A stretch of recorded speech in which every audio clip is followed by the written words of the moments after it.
Hi friends, நம்ம விஜய் மல்லி ஸ்டோரியில் வந்துட்டு இப்போ வரைக்குமே இவங்க வராததுனால தான் இந்த கதைக்களம் சூடே பிடிக்கல அப்படின்னே சொல்லலாம். ஆனால் இனி இவங்க வந்தால் மட்டும்தான் கதைக்களம் சூடு பிடிக்கும் அப்படின்னே சொல்லலாம். நான் யாரை சொல்கிறேன் அப்படின்னு பார்த்தீங்க அப்படின்னா ரேணுகாவை தான் சொல்கிறேன் அப்படின்னே சொல்லலாம். என்ன இவங்க ரேணுகா வந்ததுனால தானே இவ்வளோ கொளறுபடி போயிட்டுருக்கு, திரும்பவும் ரேணுகான்றாங்களே அப்படின்னு நீங்கள் நினைக்கிறீங்க. பட் ஆனால் நான் சொன்ன ரேணுகா வந்து சுடர் கிடையாது, ரியல் ரேணுகா அப்படின்னே சொல்லலாம். என்னடா முதல் ரேணுகா தான் பிரச்சனை, ரேணுகாவே இல்லை அப்படின்னா தானே மல்லியோட லைஃப் நல்லா இருக்கும் அப்படிங்கிற மாதிரி நீங்கள் நினைக்கிறீங்க. பட் ஆனால் அவங்க வந்து உயிரோட இல்லை அப்படிங்கிறது வியூவர்ஸ் ஆன எல்லாருக்குமே தெரியும். பட் ஆனால் இது சுடர் தான் அப்படிங்கிற மாதிரி தான் எல்லாருக்குமே வந்து தெரிஞ்சிருக்கு. ஆனாலும் வரணும் அப்படின்னா அவங்க ஆவியை வரணும் அப்படின்னே சொல்லலாம். ஏன்னா வந்து இப்போ பார்த்துக்கிட்டு இருக்கிறது வந்துட்டு கடவுள் மட்டும் கிடையாது, அவங்களும் தான் வந்து பார்த்தீங்கன்னா உயிரே இல்லைனாலும் அந்த ஆத்மா வந்து இந்த விஷயங்கள் எல்லாமே பார்த்துட்டு தான் இருக்கும்.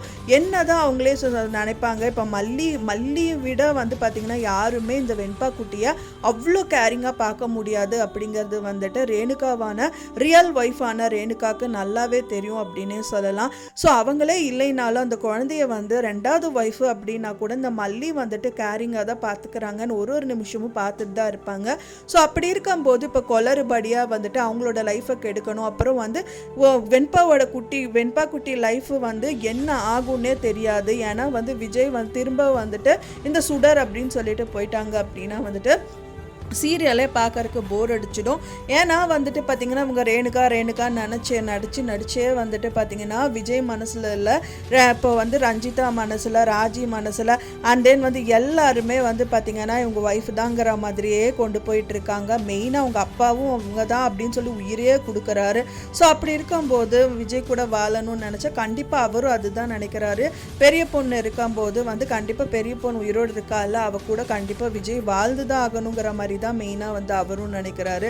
ஸோ இந்த கட்டத்தில் வந்து ரியல் ரேணுகாவோட ஆவி வந்து இவங்கள நிஜமாவே வந்து பயப்படுத்தினாலோ இல்லை கழுத்து பிடிச்சி அமுத்தி உண்மையை சொல்லு அப்படின்னு சொன்னாலோ ஏதாவது ஒரு விஷயங்கள் நடந்தால் மட்டும்தான் இந்த சீரியல் களை கட்டும் அப்படின்னே சொல்லலாம். யாருக்கெல்லாம் ரியல் ரேணுகான ஆவி வந்துட்டு இவங்களை ஒரு வழி பண்ணால் நல்லா இருக்கும்னு நினைக்கிறீங்களோ அவங்க மறக்காமல் லைக் பண்ணி சப்போர்ட் பண்ணிடுங்க. நான் சொன்ன இந்த தகவல் உங்களுக்கு பிடிச்சிருந்தா மறக்காமல் லைக் பண்ணுங்கள், ஷேர் பண்ணுங்கள், கமெண்ட் பண்ணுங்கள், சப்ஸ்கிரைப் பண்ணுங்க. மேலும் இன்னொரு மல்லி சீரியல் அப்டேட்டோட நெக்ஸ்ட் மீட் பண்றேன். தேங்க்ஸ் ஃபார் வாட்சிங் மை வீடியோ ஃப்ரெண்ட்ஸ். நெக்ஸ்ட் வீடியோல பார்க்கலாம்.